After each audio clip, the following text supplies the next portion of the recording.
Welcome back, internet. It's time to get the Fox some attention. Just put some fresh rubbers in the back. Gonna get down, do a little musical chairs with the cars, do some bump steer and some toe alignment.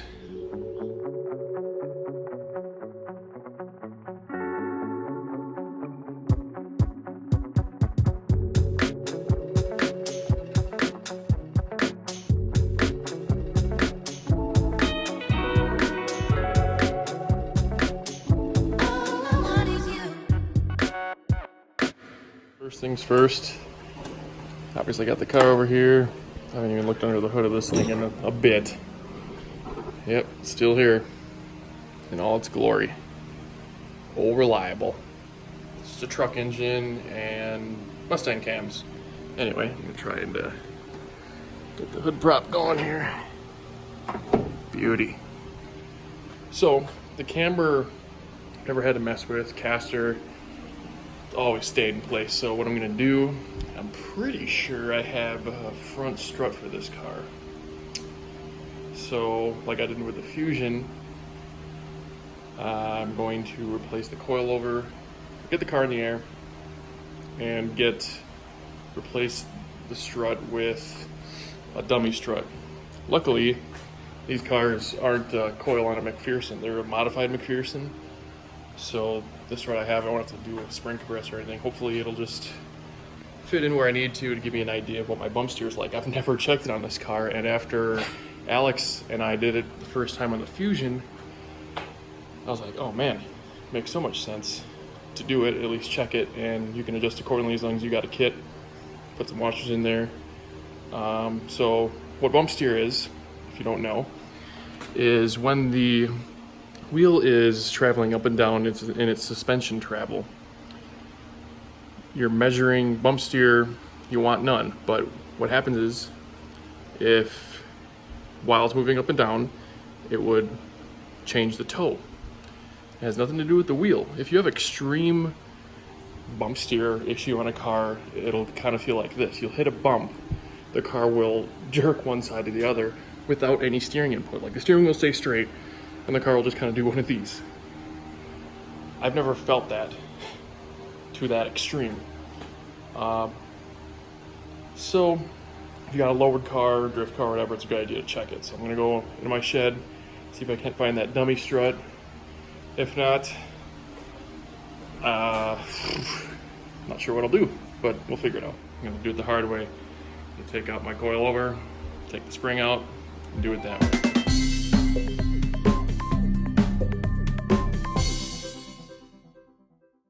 Coilover is out. This one doesn't really have a whole lot of preload, so it's simple as I'm gonna keep track of all these items. Kind of stack them as I go. Don't have this apart very often.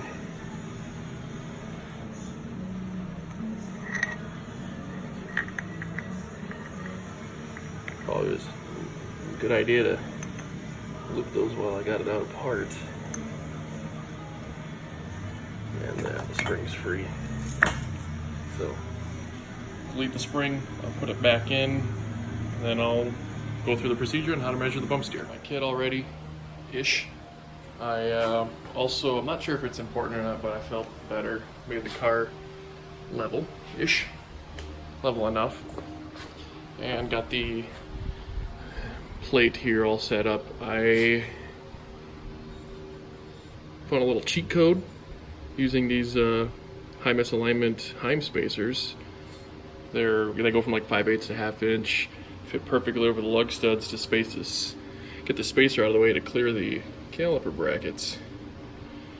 So I got that going. I think they forgot to fill this up with fluid from the factory, so I gotta have to borrow that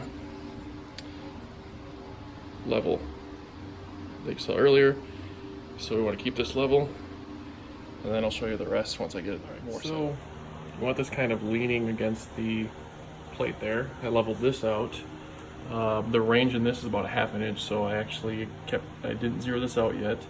After setting these both sides up, I wanted this pushed into about halfway, because I'm not sure I want enough travel for when this thing goes up and down. I can't imagine it's going to be a lot, but it could be.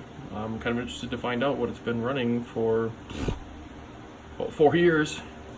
So I'm going to zero that out and then get my jack underneath the ball joint there and plot out the point. So I'm at 2 inches right now. That's just for reference. Go up a half an inch on the scale there and record the reading I get. Now it's also important to see which way positive and negative goes. So if I'm showing a negative number, it's towing in, and vice versa. So I'm real close to getting up to there, so I'm going to show you the first half inch and see what happens here.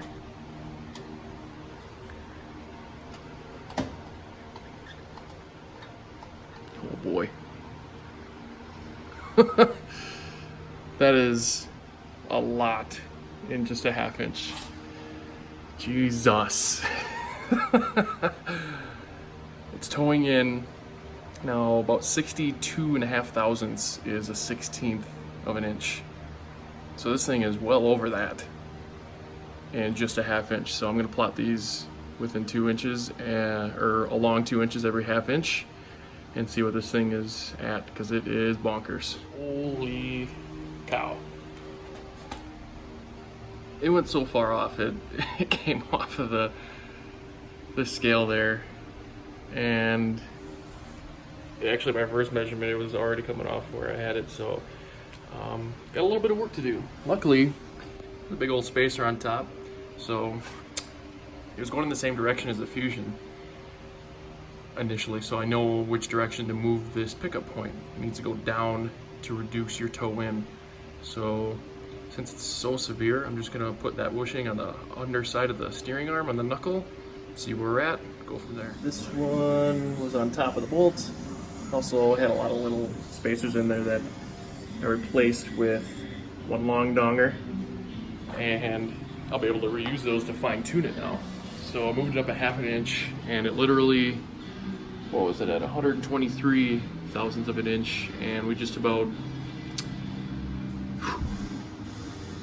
less than half, way less than half.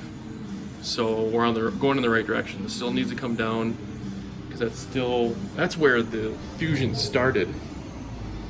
So adding more shims to the bottom of the steering arm to move the pickup point of the tie rod down is the direction we want to go. So we got plenty of spacers to play with. I'll probably add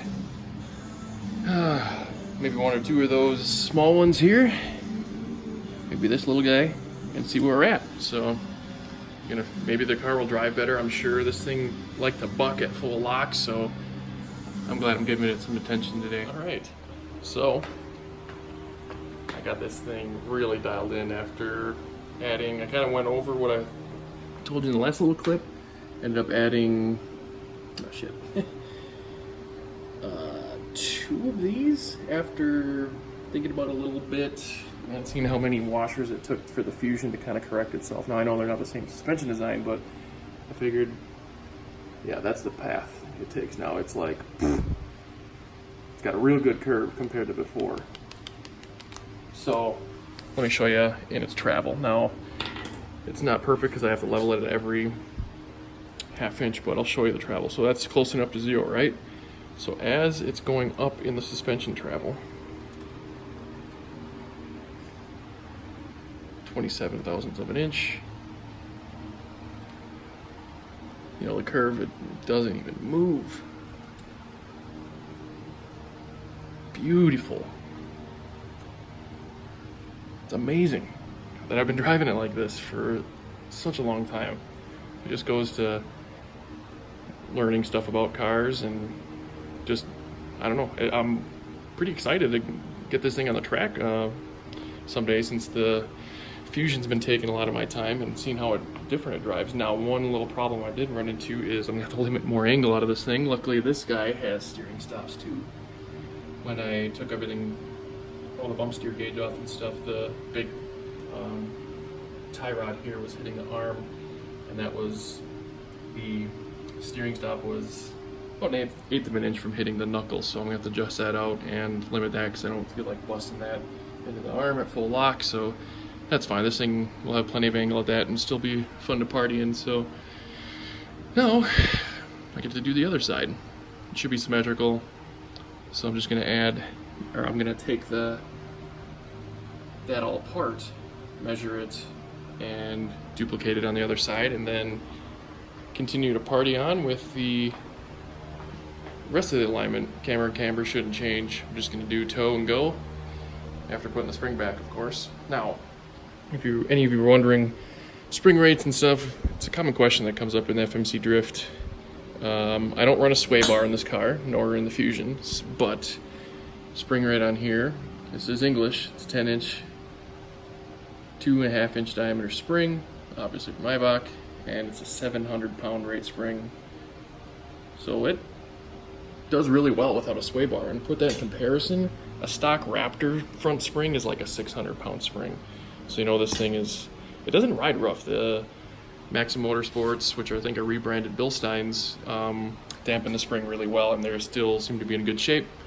So I'm just gonna get this thing back together and line it and continue to party with it, clean it up, drive it some more on the street, and enjoy it finally. So that's the skinny on how to do bump steer on a car. So feel free to leave a comment if I think there's a better method. Maybe I'm not doing this completely right, but it seems to make sense to me. So thanks for watching.